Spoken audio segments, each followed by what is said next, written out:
Welcome back to another episode of 40 Facts About the 40k Universe. I am your host, Gershwan, and you are watching One Mind Syndicate. Today we continue talking about Space Marine chapters as we get into the Red Scorpions. Very interesting chapter. Stay to the end. We're going to have a little conversation at the end as to the true origins of the Red Scorpions, or at least my theory. And if you guys have any suggestions for any topics about Warhammer 40k, please comment down below. Don't forget to put suggestion followed by whatever request you have. With that said, let's get into 40 facts about the Red Scorpions. The Red Scorpions are a loyalist Space Marine chapter. They are renowned amongst other Astartes for their absolute adherence to every line of the Codex Astarte, which is unheard of for any other chapter, including Ultramarines.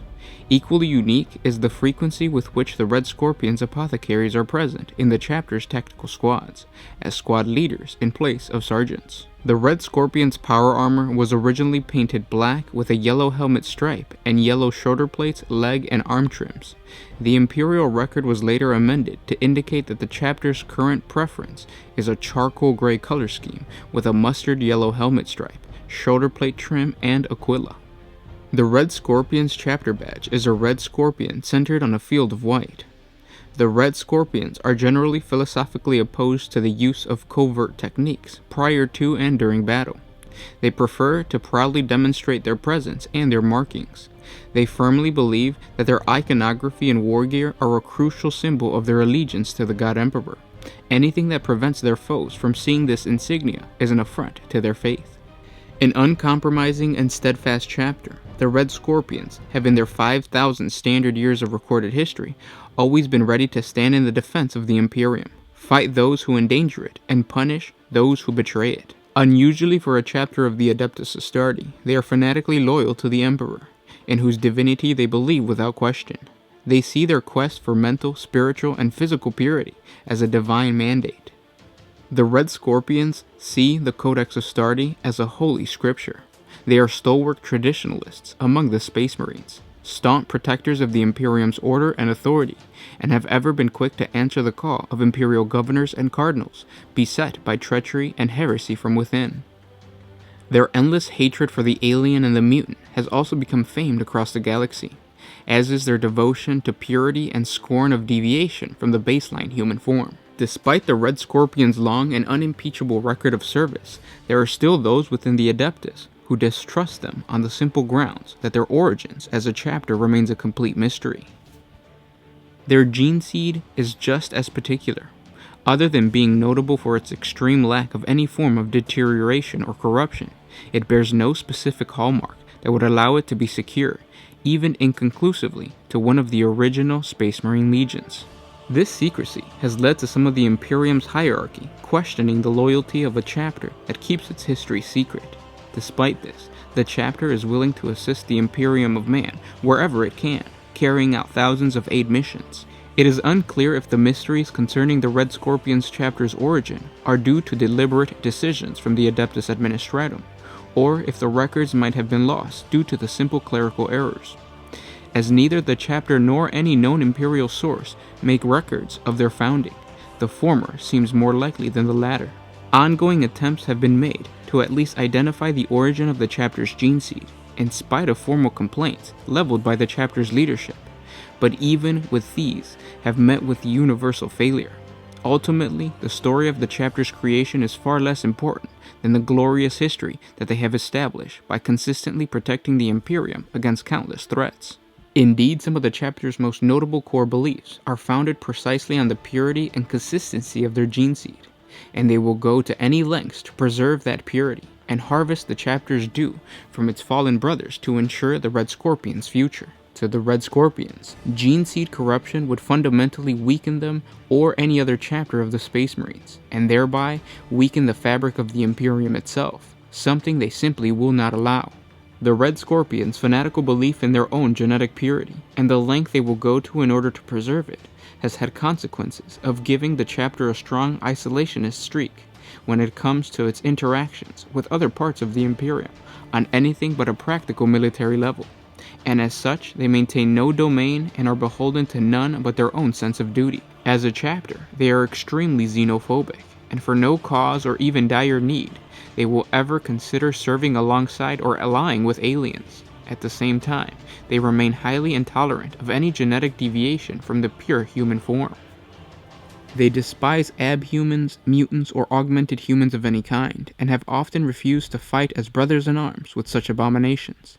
The only exception they allow to this disdain are those few individuals they deem to have been the work of the Emperor's own divine hand, and even then, there are limits to what they will readily tolerate in terms of human diversity. A crusading chapter, the Red Scorpion's fleet is almost continuously on the move, traveling between war zones and making their forces available to those who will petition for their aid, if the chapter deems them worthy of it. They have fought in every corner of the Imperium over the course of their history and participated in many great conflicts. They are justly renowned for their role in the conflict of Helicon, the siege of Helios, and the battle against the hated Bloodtide. They have fought alone as often as they have fought alongside the ranks of the Imperium's other warriors, and although thought lost several times, they have always returned again from the abyss to draw their blade once more in the Emperor's service. One important example of this was the entire chapter's undertaking of a crusade into the perilous Order Rift region, deep within interstellar wilderness of the southern western expanse of the Segmentum Tempestus, filled with spatial rapids, gravitic storms, and other lethal phenomena. The exact circumstance of the Red Scorpion's extended voyage into the hazardous area remains unknown, and for more than 300 standard years, the chapter was out of contact with the Imperium and thought lost. The timely nature of their reappearance was also viewed as a gift from the Emperor, as they played a crucial role in overcoming the Night Lord's attack on Oriflame during the Battle of the Grey Sisters. What occurred during the time within the Rift remains unknown, but the Red Scorpions have established their primary base of operation upon a battle station named Vigil, around the feral world of Zabius Minoris, deep within the perilous region of the Ordon.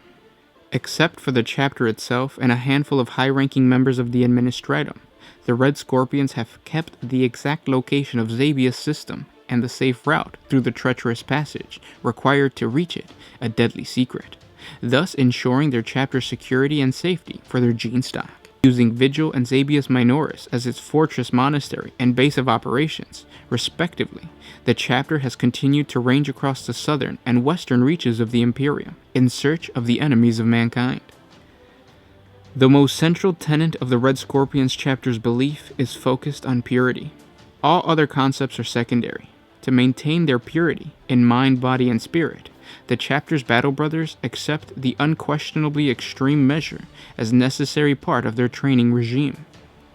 It is their shared belief that only by understanding such strenuous measures can they hope to identify and eliminate even the smallest taint of imperfection or contamination in those they encounter from outside the chapter. For these Space Marines, their mission is a divine mandate, as they do not know the identity of their Primarch. Their primary devotion is directed to the God Emperor. It may be due to the lack of connection to another spiritual authority that this chapter puts its faith and trust in the truly divine nature of the God Emperor and pledge their loyalty to the Imperial cult, rather than maintaining a purely secular view of the Emperor and the Imperial past. The chapter is largely traditional in its beliefs and loyalties. Its chaplains have a distinct interpretation of the Codex Astartes, to which they adhere extremely closely to. In their eyes, they do not deviate from the words in any faction. As religious zealots, they are morally obligated to follow its sacred directive. Any deviation from its teachings must be thoroughly justified, as such remains a clear violation of the God Emperor's directive. The Red Scorpions drive themselves endlessly to ensure their purity. They expect other members of the Imperium to maintain similar standards. However, by virtually any other standard, the Red Scorpions are among the most zealous and ardent of the Imperial believers. Their physical enhancements enable them to survive acts of penance that would kill a mere mortal. Few other are physically capable of maintaining a lifestyle that adheres to the high standards set by these Space Marines. As other Astartes seldom follow the tenets of the Imperial cult, there are few who willingly embrace such a lifestyle. This combination has led to the chapter's battle brothers having very little respect for other Imperial forces. Even during briefings and planning sessions, a Red Scorpion officer might question the judgment of those outside his chapter, as their lack of Imperial purity could easily bring treachery and heresy. This overriding concern leaves the chapter largely unwilling to work with outsiders, except in the direst of circumstances. Some view this tendency as approaching an isolationist heresy. However, others gladly encourage the Red Scorpions to work independently. Accommodating their rigorous standards can be an exhausting process for any who must negotiate to work with them. Another critical expression of their obsession with purity is their reaction to any sign of impurity. These battle brothers consider hatred of the unclean and unholy as one of the most central virtues. They believe that that which might be contaminated may not be trusted. That which is known to be contaminated must be eliminated with an appropriate application of force, as all Xenos are by their nature impure. They must be cleansed upon contact. Anyone that is of potential human heritage must be tested for mutation. Those who are found wanting must be eliminated at the earliest possible opportunity. Similarly, an unclean mind, tainted by heresy or unbelief, must be thoroughly cleansed, preferably by force. Red Scorpions have no tolerance at all for those who violate these precepts. Even sanctioned imperial mutations, such as nominally accepted abhumans or navigators, are kept at a distance. Were it not for the necessity of having a navigator amongst their crew, it is likely that the Red Scorpions would directly oppose them. This also affects the chapter's interaction with other Space Marines. The Red Scorpions hold a particular distrust for those, such as the Space Wolves or the Blood Angels, who have been cursed in such a way to diverge from a standard of the Codex Astartes. In several instances, they have been unwilling to work directly with Imperial forces that they consider a risk for contamination of their own orthodox purity. And those were 40 facts about the Red Scorpions. Part 2 is going to come out pretty soon. Part 2 is going to go over the Red Scorpions apothecaries and their roles as a sergeant. It's pretty interesting, so subscribe to the channel to get that. If you want more Warhammer 40k content, of course, subscribe to the channel. And I feel now that you know the lore, you understand why the thumbnail of this video is what it is. This chapter, even though other chapters and the history of the Imperium tells them that the God Emperor is not a god, he's not divine, they still choose to believe their alternative facts and say that, yes, the God Emperor was a god. They reminded me of the Black Templars for a little bit, but then the more I read into it, I was like, no, this is a completely different beast all in its own. I actually have a theory that the Red Scorpions, somehow, some way, are the successor chapter of the Wordbearers Legion. The reason that I think this is because even before the Wordbearers were the Wordbearers, they were the Imperial Heralds. The Imperial Heralds' gene stock was somehow put in reserve on Terra. When Lorgar met his legion, got together, they still held on to some of that Imperial Herald gene stock, not like secretively or anything. I think they did that with all chapters. And then once the Horus Heresy happened, all that kind of stuff happened, those gene stocks were held back in reserve. And, 41st millennium came around, or the 40th millennium came around. No, 41st millennium came around, and they needed Space Marines. So what did they do? They went back and they took that Imperial Herald gene stock and created the Red Scorpions, which is why the Red Scorpions are just naturally, prone to indoctrination and believing in these things, even though the world around them is showing them, no, that's not the way that it is. These guys are like, no, we are indoctrinated into what we believe because that's what our founder told us to, and their founder being the Adeptus Administratum. And of course, they're all worshippers of the Imperial Creed. So in a way, the Wordbearers continued, the successors of the Wordbearers continued to be like the Wordbearers.